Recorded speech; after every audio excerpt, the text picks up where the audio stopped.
কুৱেশ্যনটোত আমাক সুধিছে the value of √0.09 plus √1.69 equal what.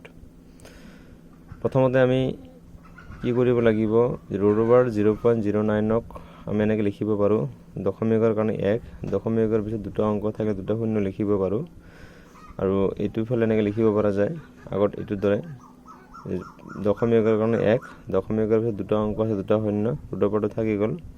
এবাৰ এই ৰুটটো আমি তলৰ ওপৰে এনেকৈ লিখিব পাৰোঁ, √9 তলত লিখিব পাৰোঁ √100, √169 তলত লিখিব পাৰোঁ আমি √100।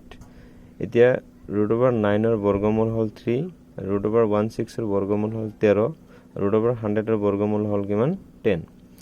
দেখা গ'ল হৰবিলাক একেই আছে, গতিকে লসাগু আমাৰ কি আহিব 10 আহিব, আৰু 3 + 13 হ'লে 16 হ'ব।